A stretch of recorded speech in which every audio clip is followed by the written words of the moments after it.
Show of hands, have any of you attended a panel that I've moderated yet since you've been here? Okay, a couple of you, so you know what chaos is about to ensue. That's good. I'm Michael Cirillo, Chief of Staff at ASOTU, CEO of FlexDealer.com. What we're going to do here, I want this to be a conversation. I think that's a little bit more interesting to listen to. The goal of this panel is that you listen through the context of your circumstances. Each of us have different things we're focused on and thinking about. And so really the value that you're going to get as you listen to our subject matter experts today is, how can I apply, this is the question you ought to ask, how can I apply what I'm hearing to the context of my circumstances? Is that fair? And I'm going to do my best to facilitate this conversation. Also, a little bit of a transparency moment. They have no clue what I'm going to ask them. What we do know... That prep call didn't do anything. The prep call did nothing. We had a bit of a prep call, and I was like, so here's the deal. I have no clue what I'm going to ask you. And they're like, there's a little bit of that awkward We're still moment. waiting on those questions. However, here's what I know. Here's what I know, just to set the table with this. I know that they know more than I do. That's why I'm sitting here. I get to be the curious one. I know that they're proven, they're subject matter experts, and they're going to impart their wisdom, and I'm so grateful that they're here. So the subject matter today is building career paths and spaces for all people to thrive in. And so that's really, again, what we want to be able to accomplish here is that goal of how do we thrive. What I love about this, just to kick it off, because this is a conversation, so don't wait for me to call on you as you have thoughts. Please impart of your wisdom. We talk a lot about different topics in automotive: culture, leadership, ASOTU's mission of wrapping our arms around the industry and pulling people in, collaboration critical. One of the things that fascinates me about our industry is that there is space here. And what I mean by that is, we had a conversation recently on auto collabs, and you know, my entire career, I feel like I had been lying to myself, because I'm like, I'm in the automotive industry. And it took one conversation with someone thinking a little bit different to say, you're in the marketing industry working in the automotive vertical. And I went, I never thought about it this way. I'm like, I've been lying to myself for 23 years. There's space here. So when I say there is space here, as you think about people and creating space from your positions, your vantage points, how do we start letting the world know that there's space in this industry and that this is a great place for them to come and work? I can kick that off. So I think, you know, we talk a lot about, you know, space for people to kind of come in and do this. And I'm a product of that. I didn't go to car school. I've never sold a car. I'm a journalist by trade. So that's what I went to school for. When I was 10, I wanted to be a reporter. Like, that was my whole dream. And I think, you know, I just, like so many, fell into the industry. And I think that you hear that phrase a lot, because that's how it just kind of goes for a lot of people. You came in, your car broke down, and you needed someone to help you out. You needed a job, passing through from one career to the next. And so I think, you know, all of us are probably examples in some ways. I don't, you know everyone's story, but I think we all have that story of how you came into it and how you not only went up, but you did the lattice and you did this and then this, and all of them were good growth opportunities. And I'm celebrating my 6th year at Walser next month, which officially marks my time longer in cars than in TV. So, you know, hey, relatively. Give it up for that. Yeah. There you go. You won. Yes. And I think, you know, in that time, I've had, you know, 4 promotions and countless lateral moves and things that have gotten me to a space here. So I know I'm a product of that, and I can only imagine just compounding that across all other groups. So, yeah. Yeah, I mean, I think it's definitely, to Dana's point, the storytelling is a huge part of that, and having the outside the industry and the youth, especially of today, hear how we got to where we are. And it shouldn't be, I never thought I'd be in the automotive industry. It should be, I want to be in the automotive industry. And I that's always thought. Yeah, Dana and I have always talked about this as we work together at Walser. But even for myself, I grew up with a family in the radio and TV broadcasting industry, right? And that was what I've always thought my plan was going to be. I was going to own some radio stations, help the family business grow. by chance, I ended up being a temporary receptionist, fell in love with automotive. I think we all have that story, but also from a diverse perspective as a woman and a Latina, having people who saw something in me that I didn't see and show me, to the point of this conversation, a career path. I didn't know what was possible for me. I didn't think I'd be a marketing director or overseeing digital operations for, a top automotive group in the country. Never in my wildest dreams did I think that was possible. But somebody saw like, hey, you're hungry to learn and you are like taking this and running with it and you show initiative. And so with that, this is where we think, you can go. But we have to share that story more, and that's what I love about ASOTUCon, because a lot of us here we're trying to change the narrative of what this industry has always been. And we need to kill the reputation that we've had, right? Like this reputation that we have as dealers is like, it needs to be gone, because there are amazing people in this industry and people I see as family. And I've been doing this for 13 years. And I love it. And I want to scream it from the rooftops. And I think we need to do more of that. We need to get with our youth, especially, and start educating them on what's possible. Are we at high school, fairs? Are we talking to the trade schools and letting them know what can happen for them if they become a technician in a dealership, how much money they can make, where can they go? Yeah. And so what I would add to both of those points is I look back on how I got in the industry and somebody saw something in me, back in 2001. All right. Nobody laugh and make fun of me. Right. But in 2001, I was a football player, and my best friend who was on the football team, his dad owned a dealership. And they invited me over one time, and the house was about as big as 5 of these rooms. And I was like, how in the world did this happen, y'all? Like, I'm a military brat. I'm supposed to be a military. And he said, I just started selling cars, son. And I was like, you sold cars and you got this. I was like, where do you go to school to sell cars? And he's like, you don't. He's like, I actually dropped out of school, and this is how I got it. I said, will you teach me how to do this? He's like, sure, son, you can do whatever you want.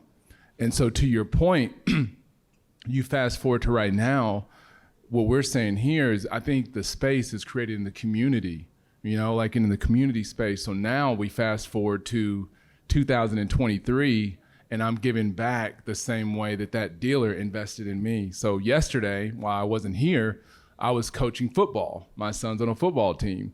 And it's funny because I mess around. I don't know if anybody else does this with kids, but you have a hard time switching it off. Like you're doing dealership stuff all day long, and then you get home and you start saying, and so I'm teaching these kids, and I'm like, hey, and I said, the next thing you got to do, you guys have to communicate to each other. I said, you got to talk to your customers now. And they're like, coach, customers. I was like, I'm teammates. But one of the kids on the team said something to me the other day, and he said something about, I'll never be great. I'll never do this. And you know what I said to him, right? It was like the same thing that the dealer, my best friend's dad, was pouring into me. I'm pouring into him. And then what's cool to bring this full circle to why we're here is that my best friend and that dealer, he looks nothing like me, complete opposite. And then the kids that I'm coaching, right, look nothing like me. So isn't that kind of cool, like how everything can go full circle? So I think part of the answer to your question to join with those two is just to make sure that we're invested in the community in those spaces as well. And then we're showing the best version of ourselves, because that's what's going to attract people here. You can't be one way and then do the other, right? If I don't show up to practice yesterday, now I'm that guy. I show up to practice yesterday, I give my best self. Now these kids all want to get into the car business. I want to add on a little something to what you said. There's no car school, right? And we were having this conversation with, if you're familiar with Patrice Banks of the Girls Auto Clinic, and we're talking about how there are women out who want to be technicians, and they were detoured out of that career path by their parents because they were like, you want to be a technician, really? And I think a lot of that starts, and I think back on, I don't know if y'all saw this viral post by this coach in Texas, or this teacher in Texas, and on career day they can wear different schools, different colleges, kind of support the different universities out there for the students. So he started wearing trade school T-shirts and jobs and stuff like that to support the trades. And it's kind of shifted this conversation with a lot of schools. My mom's an educator, and she's like, we're starting to do that because why is there this stigma against trade schools? It's not a bad thing.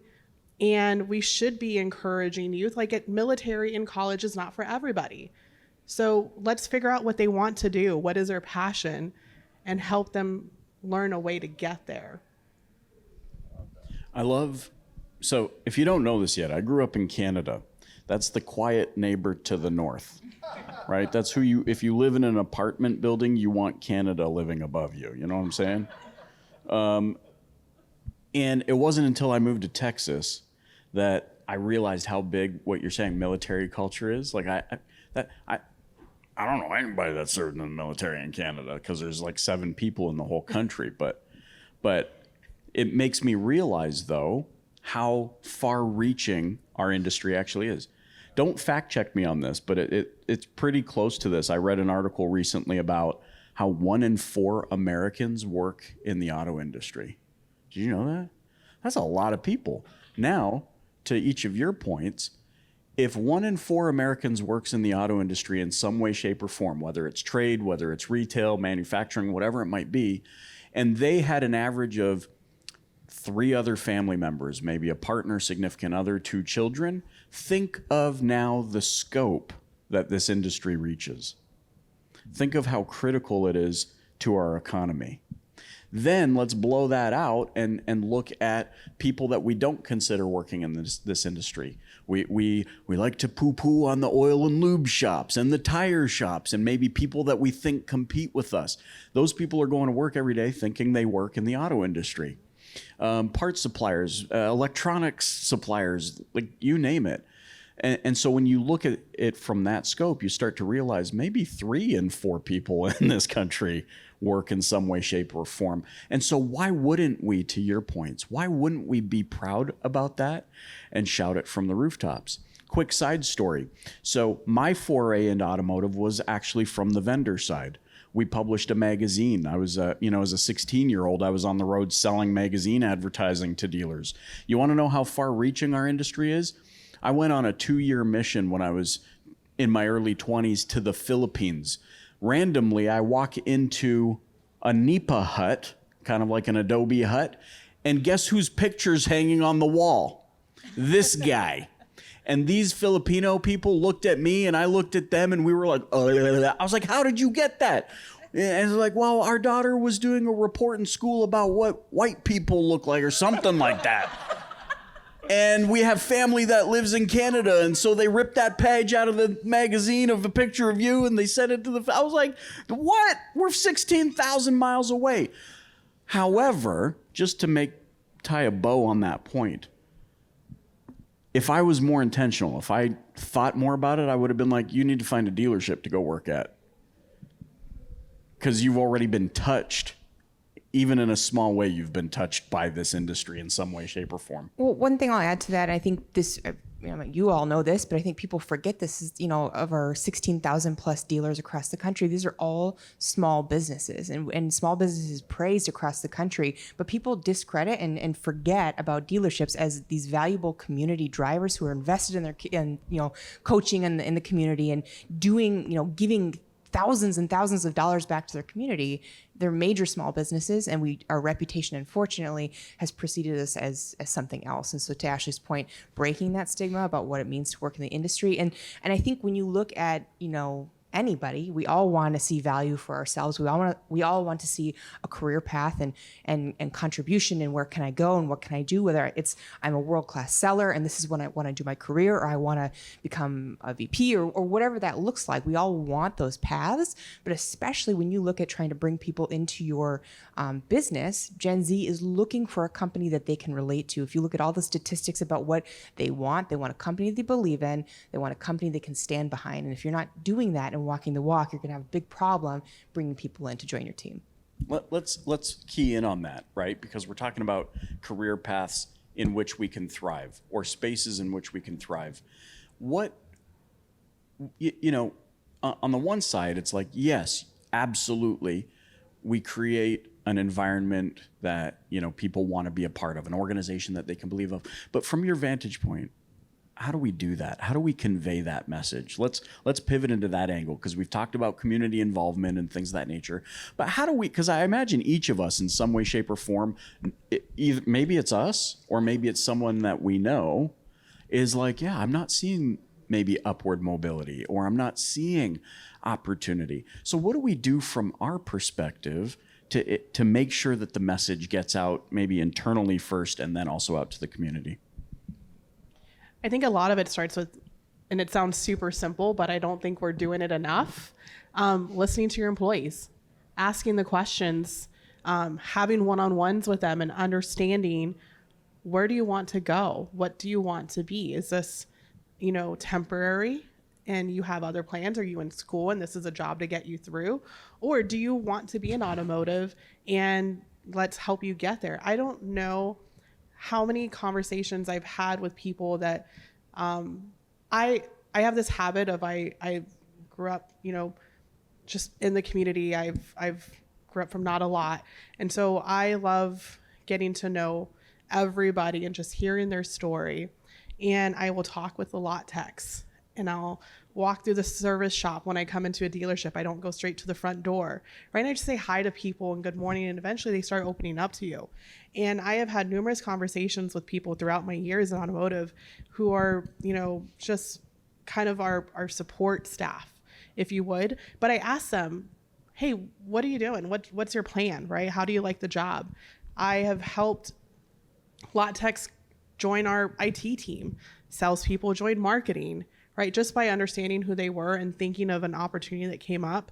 I'm like, hey, just so you know, like, there's this role that's opening, you should look into. And they're like, really? I'm like, yeah, but having a conversation with people is really where it begins, but also having a path for them to understand how to get there and introducing that early on, right? As a company, as an organization, you should be setting that tone. If somebody wants to be a general manager, let's figure out how we can get them to take educational classes to get there. Salesperson, you're not always going to have your star salesperson be the best sales manager, right? Maybe they just want to be successful and have the house with the 5 big rooms, and that's totally okay. But give them the support and hear them and understand what they want to do, and then we can put a plan together with them. Something I'll add to that is I think you are never too small to have a clear mission and vision. And this is something my company is going through right now. So we're a 26 rooftop dealer, 2,000 employees, and something that has never really been required before is, getting off the Excel spreadsheets and doing some annual operating plans that have strategy, so that whether you're a lot tech or a salesperson or a manager, you can clearly articulate where the company is going, because it's been communicated from the top down, like the back of your hand. That like gospel, because if you don't know where you're going together, it's really hard to see your own future, let alone what's happening in the company. And I think for companies to be, even if you're a 1 or 2 rooftop, to be complacent about not sharing that mission with your people is not enough. You have to set the tone for where you're going, and that starts at the top. Yeah, and I'll give an actionable that I can give people in the crowd. So, because what you said is key, but I think when we leave here, everybody's like, okay, so how do we do this? Like, what's our first step? And I think it's twofold, because if it's a larger group, I think you definitely need a champion, almost a department, to lead this charge. If you're a smaller store, you got 6, 8, salespeople, and it's a smaller, I think it starts with your leaders. I think it starts with the owner, because if the owner and the GM, the leader, whoever, whatever title we want to give them, if they're not bought into it, then it's a waste of time, because the employee that you're going to bring in to an environment like that doesn't feel like what we are putting out into the world, if it doesn't match, it's not a good. You'd be better off just staying how you are. But that's what I would encourage as you leave. Just make sure that you're intentional, have your meetings. If you're smaller, leadership meeting. If you're bigger, get a couple champions in there, and then make sure that you're listening to your employees, as you said, because I like what you said, start with your employees, but don't just stop there. It's kind of like training. There's training and then there's development or a career path. So then make sure that there's intentionality on quarterly reviews. It seems like dealerships, I don't know what it is, we don't really do a lot of quarterly and biannual stuff. That's like a corporate thing. So for my corporate people in here, you're getting lit up with PMPs, PIPs, and every acronym you can think of. but I would, try to be intentional with some kind of quarterly and biannual review to see, are we on the right path? And then going back to your people and listening to them as well. You're saying something here. Wait, I don't want to cut you off. You're in your zone of genius. I was just going to say, even with your showroom or your service team. So I'm big on, process implementation, right? I know I can't get people to buy in unless we're all owning it from the top down. And when I found myself struggling to implement a process, what we did was we got the sales team into teams. So every sales manager had 4 to 5 salespeople that they were responsible for. And I set up a daily huddle for them. So they just had a touch base with their salespeople every single day. They touch base with their sales team. They give them the what's what of what's happening, right? Like, here's what's happening. Here's how we did yesterday. Here's what we need to happen today. Where are you struggling? And they talk to them every single day, and they let them also know their numbers, right? So they can understand, hey, this is your goal, this is where you're tracking. And as we did this, we saw our processes and our numbers start to improve. But it was that constant communication, and they had somebody to go to because they were kind of like all over the place. Who do I go to for what? Now I know, hey, Michael's my manager. When I have a question, I'm going to go to Michael. Or if I need a TO, I'm going to go to Michael. Right? Because he's going to own, he's responsible, but he's responsible for helping me be successful. And in return, Michael is keeping me in the loop on what I need to improve. Yeah. And so to add on to your leadership, it's got to start at the top and then also in your middle management. If they don't know what they're doing or how they can help improve their team, then it's not going to go anywhere, and you're not going to see growth within your company. Yeah. Something I'll add to that is I also think that work needs to be fun.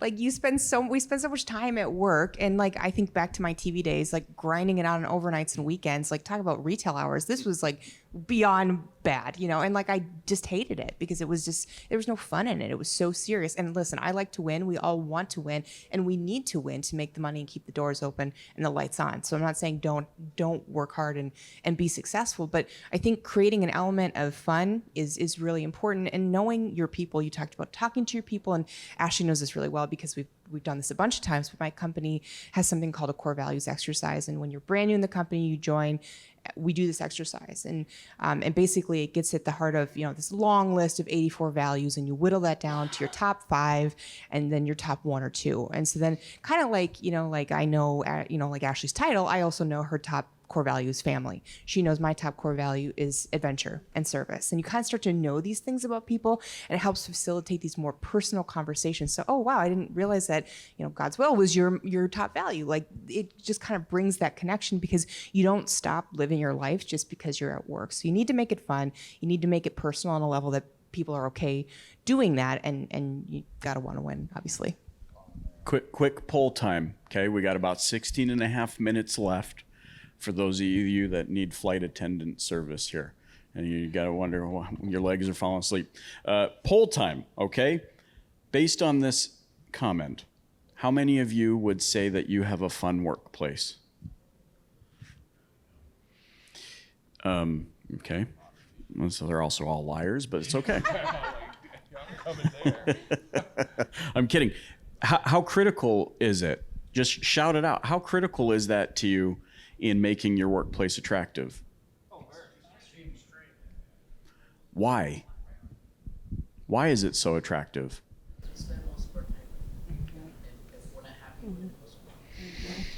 if I take care of my employees, they're taking care of my customers, and therefore I keep my customers, and it's just a continuous cycle. I'm not looking for more employees, and I'm not looking for more customers. I have my base. How? Yeah, I mean, it's like if you, study Dr. Deming, right? Dr. Deming was, he's the one who rebuilt Toyota in Japan after we bombed them. The government sent him over there, but he was all about, when you read his books and read all the stuff that he does, he was all about the internal customer is the most important customer that you have. And I think in the dealership world, we've earned the reputation we get over the years, and it's time that we change that, and we have been changing that. And I think through technology and through social media and different things that we are changing that. ASOTU's doing a big job trying to change that as well with some of the stuff that they're doing. But it's about that internal customer, and in turn, if they're happy, then your external customer is happy. It exudes onto them, and customer service today is terrible. Everywhere you go, I mean, you walk in those companies and you hear people just all of a sudden just start complaining to you about their workplace, and you don't even know these people. Oh, I thought you meant they were throwing up all over the place for a minute. No, you're right. I mean, we live in a day and age where people are willing to go online, go out of their way, go online, and complain on a Google review about the 75-cent hot dog soda combo they got at IKEA because the mustard was too yellow. That's the day and age we live in, right? But I want to follow up here because now, aside from knowing they're all liars, but it's okay. Because this ties in perfectly. I want to ask you, how do we find balance between, yes, we want fun, but also, yes, we want productivity, and also we don't want people getting too complacent because this is about thriving, not staying where you're at. What are your thoughts on that? Well, I will say something to the fun thing real quick. Yeah, hit it. I think one of the ways that you can really know if you're being 100% honest with yourself is look at your team and look for two things. Because this is one thing I got to see evolve at the store that I was at when I was running the store, was where did your salespeople come from? That will tell you so much, because there was two areas where our sales team would come from. One, from our customers that we sold. That'd tell you it was fun. And two would be the other. Who wants to guess? A referral from the employees. That will tell you. So if your staff is referrals and they're customers that bought or did service, and you know you have a fun place. Now, back to your question again. What was that again? How do you find the balance between that so that you do have an environment where it's thrive, where they're not, because if it's too fun all the time, maybe people get complacent, or maybe they start getting too comfortable and not seeing people as the authority who need to be an authority. To your point, like that's who you go to for that or that. So how do we find balance there to make sure our teams are truly understanding the culture? Yeah, I would say one word, and Ashley said it earlier, and maybe even you, Dana, but it's communication. I would say through communication is hands down. It's the same thing with our children, right? If you have kids, dog, pets, anything, it's communication. You can have fun in certain times, and then sometimes you have to get really serious about what's going on. And so it's through that, the tracking, the measurements, and making sure it's twofold, So it needs to be not just, hey, you're having fun, but you need to do this, this, and that. It needs to be, hey, I want us to have fun. What do you need from me as a leader? So then that kind of creates that conversation to where it's not so much like, I thought we were having fun. No, this is a serious conversation, but I want it to be two-way. Talk to me about what you need from me. I want to take it a step back from fun.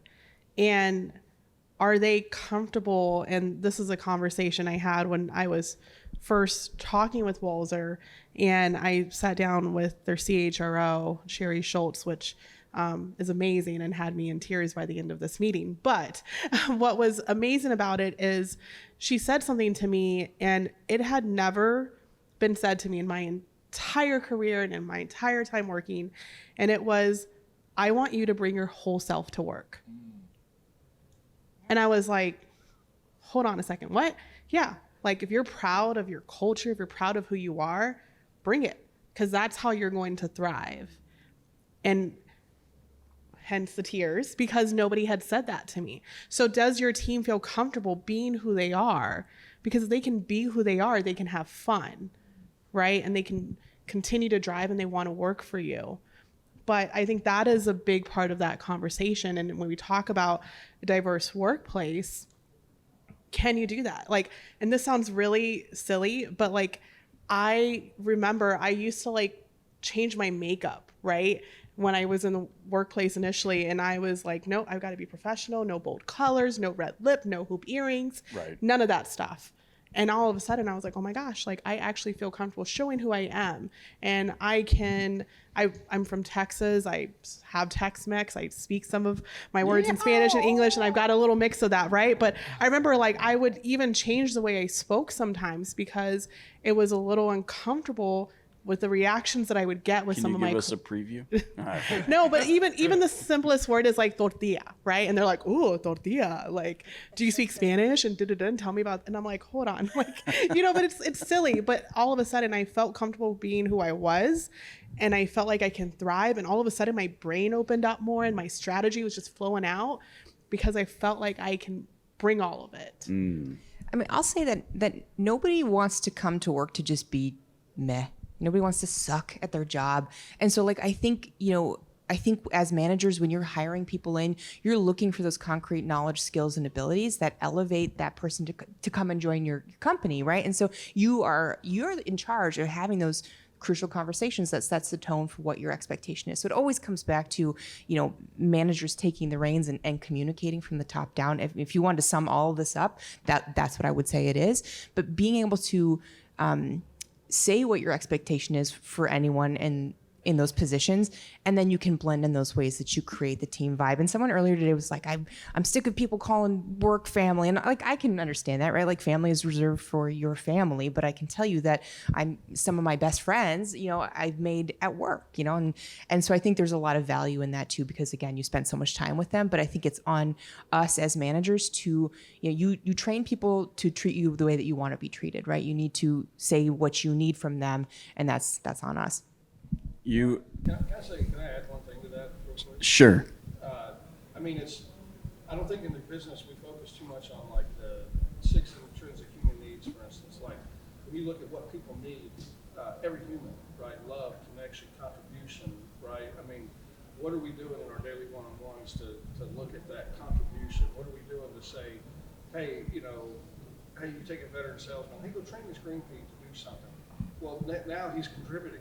Right, and then, and so you have all these different things that psychologically as humans we have to have, and we don't focus on that on a day-to-day basis in the way that we manage our business. And if we just did those little things to create that connection and that all the things that people need, then we tend to keep them longer, and we don't have to worry about turnover. Yeah, there are plenty of time and space to set the tone for what you need, like one-on-ones, like Ashley talked about. We use a balanced scorecard with KPIs, no matter what role you're in, to kind of document that, so the bias is taken out of the promotion or out of those pieces, because you can look at that scorecard, and then that's where you're setting the tone for what the expectation is in those conversations. And again, we've I'm sure you heard this too, but from other sessions, it's not like, hey, how's it going? And it's not casual, and it's not just give me your hardcore numbers. You're having conversations. What hurdles are you facing? What's next for you? You're having those real convos, and you're blending in those elements of culture and fun in the other moments, maybe not necessarily in that moment. What I love how we naturally arrived at people, right? And the value of people, so at Flex, our chief revenue officer, his name's Emer. He's actually sitting here today with us. He's a 20-year Marine combat veteran. And so what did you just say? He said, thank you for your service. And you know what shocks me about this, and it ties into what we're talking about? I heard a response today that I haven't heard from other veterans, who usually respond with thank you, and they feel it. Somebody thanked him for his service today, and he said, you were worth it.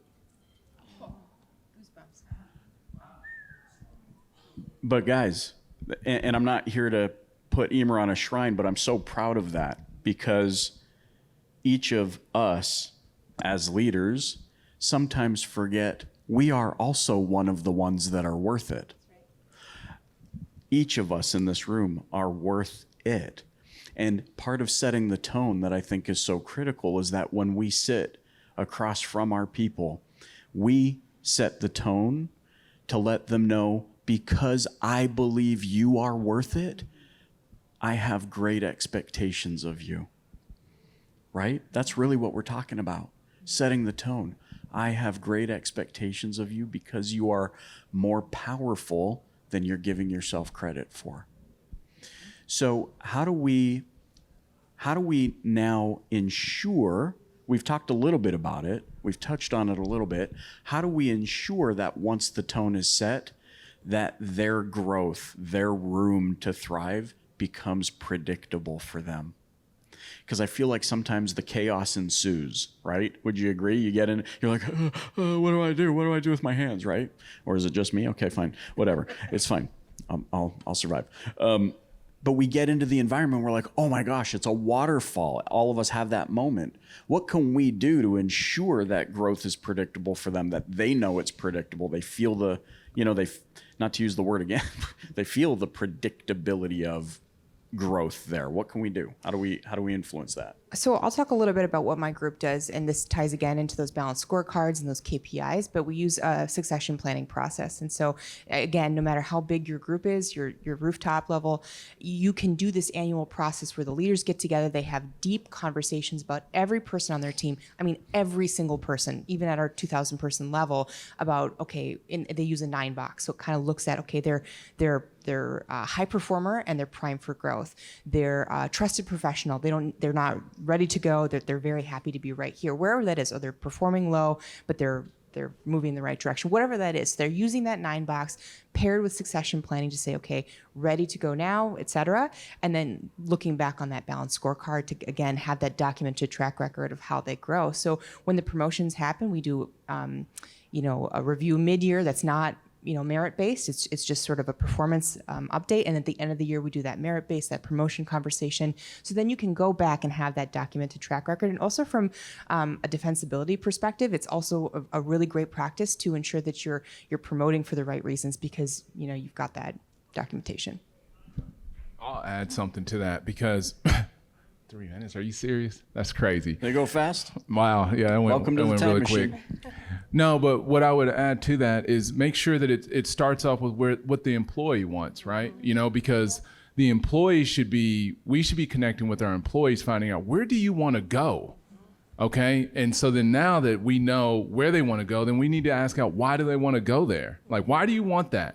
Then we can build out the predictability model should be built out at the very beginning based on where the rep wants to go, and it should be phased out. Then when we're meeting along that path, to your point, okay, Michael, this is where we're at, Michael. This is what you said you wanted. This is where we're at. On this trajectory, this is where we're going. Do we need to make tweaks? Because this is that's where I think it goes full circle. As long as it's like where they're trying to go, it helps out a lot. And make it measurable. Yeah. And you can't be afraid to give them feedback. I think a lot of times we're so apprehensive to give and I don't want to say negative because it's not always negative, right? It's a growth opportunity, but giving them feedback on where there is opportunity for them to grow. And so, I think that is like the most crucial part of this. If you're doing succession planning, right? And if we know where they want to be and they're not there yet, what do they need to work on together? What do we need from them? What do they need from us? And having that really crucial conversation and honest conversation with them. And I think it kind of goes a little bit to what you said, but I think about the love languages, right? And knowing what your love language is, but also your coaching language. And doing, we did these assessments at one of my groups, and it was so, I think just so helpful, especially for new managers to understand how people are best coached, what works for them, what doesn't, right? Is it pushing on them constantly? Is it having a one-on-one conversation? Is it in a group conversation? What works for your people, understanding that, and then continuing down that path. Okay, was this not tremendous? Let's hear it for this panel. Was this not tremendous? Okay. Just as we wind down, I want to turn it over to the three of you. We'll start here. How can the participants here get in touch with you and connect with you? You're allowed to do that here? I'm do whatever dude, I know the owners.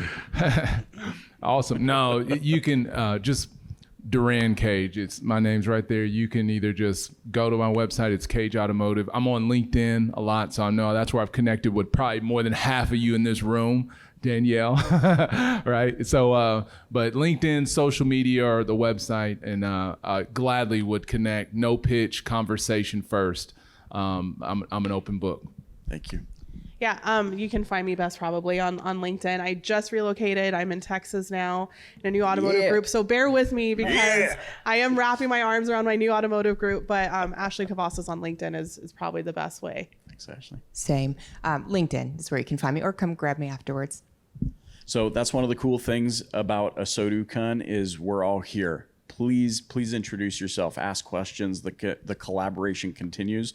But on behalf of all of us at ASOTU, thanks for participating today. Super grateful you're here.